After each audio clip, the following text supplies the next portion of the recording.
Garrison operates from the second floor of the Criminal Courts building with a small, partly amateur staff. His investigation is largely financed by private businessmen and seems puny compared to the vast Warren Commission probe he's trying to overthrow. Yet he obtained an indictment against his first suspect, Clay Shaw. The key witness was Perry Russo, a young insurance salesman who says he overheard Shaw, Oswald, and Ferry plotting the assassination in New Orleans 2 months before it took place. He was hypnotized to help him remember. A supporting witness is a Negro convict and dope addict. The Shaw case is only part of Garrison's conspiracy theory, which is, briefly, that a well-financed right-wing group staged what amounted to a coup d'etat by killing Kennedy, and the U.S. administration hushed it up. It begins with the assumption that Lee Oswald knew Jack Ruby, the man who was to kill him. Let me first make a reference to Oswald's address book, which is in volume 16, XVI, and it's Commission Exhibit 18.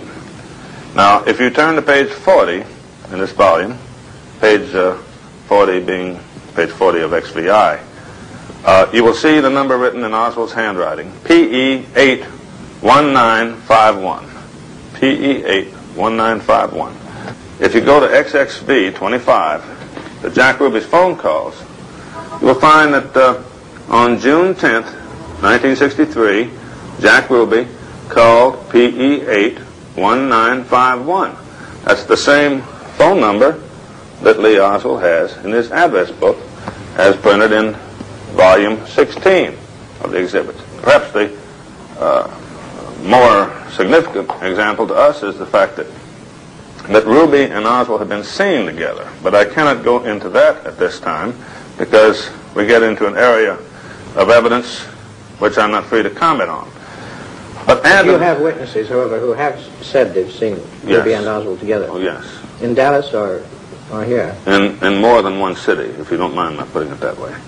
Now, another connection to come from another direction is the fact that Jack Ruby had a business acquaintance named Bertha Cheek, and there were several real estate transactions in which Jack Ruby and Bertha Cheek worked together, and they know each other in a business way, and that's been established without any question, because you can even find that in the Warren report. Now, Bertha Cheek has a sister named Earlene Roberts. Earlene Roberts was the landlady where Lee Oswald was living when he was killed at 1026 North Beckley. So you have there the case of Bertha Cheek being a business associate of Jack Ruby. Bertha's sister is Earlene Roberts. Lee Oswald is staying at Earlene Roberts' house when he's arrested. So again, there's another correlation. Isn't this just a coincidence, however, rather than something more solid like somebody who'll swear they've been seen together? Any one of these, actually, this is what you call circumstantial evidence, and your question is certainly a good question to ask, but the answer is that circumstantial evidence is actually, to man who's practiced law, circumstantial evidence is actually more binding and harder to get away from than witness evidence, because sometimes the eyes can be mistaken. You say, is this coincidence? Any one of these factors of correlation could be coincidence, but the steady accumulation of them is not. To sum it up, it is impossible that they did not know each other. How wide is a conspiracy? It is finite in the sense that it has limits. It is not such a huge thing that it is unsolvable. On the other hand, it is considerably wider, I think, than the average person might have assumed. The best way to describe the conspiracy, and I guess I'll have to be blunt about it and come to this, the major factor in the conspiracy which made it work was the use of Minutemen. How many Minutemen, Mr. Garrison, are involved as far as you know? Well,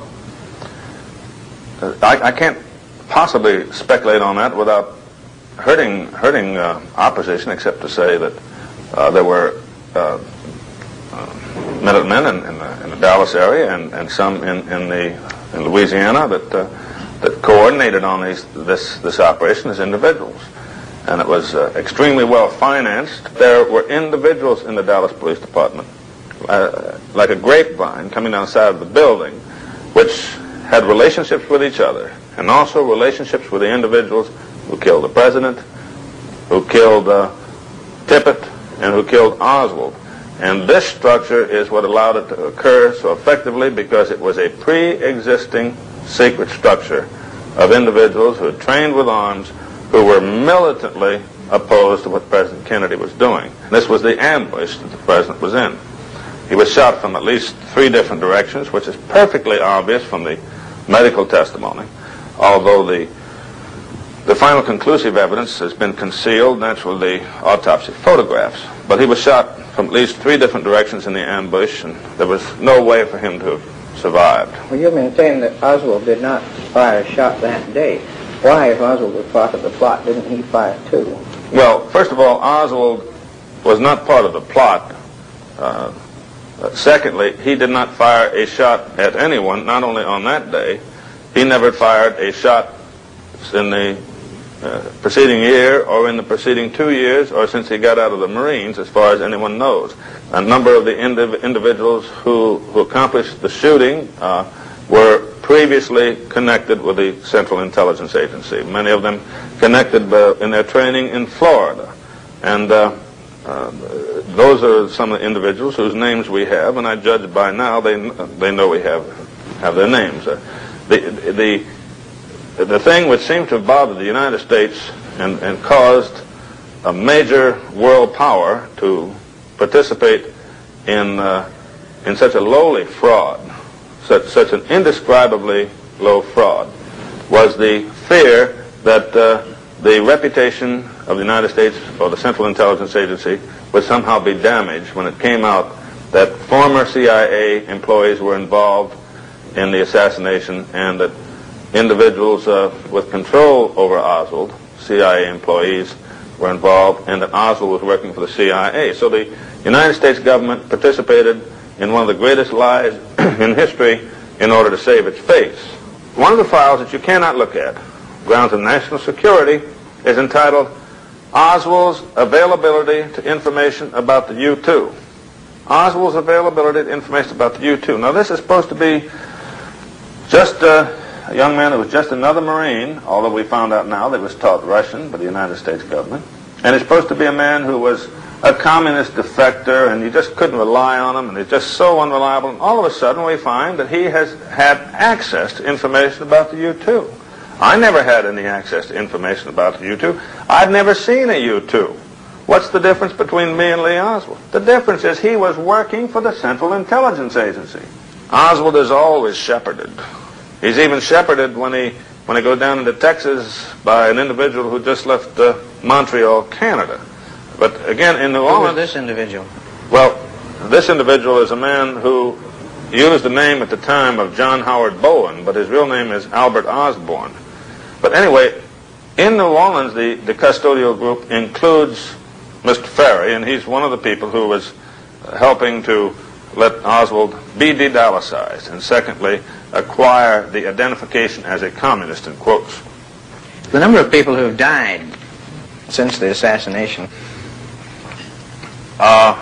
It's quite clear that there is a systematic program of murder of individuals who are likely to tell the truth to an investigative government agency, which at the moment is only us.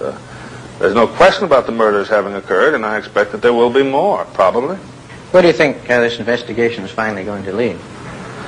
It is going to show the world that President Kennedy was killed as a result of a conspiracy, a very carefully organized a plan in which individuals whose relationship with each other was largely secret worked together in a coordinated way. Individuals who had a fusion of motives to fight the holy war against communism and to assassinate a president who, in their judgment, in their, I think, twisted judgment, concluded that President Kennedy was selling out to the communists. This is the sort of view they had.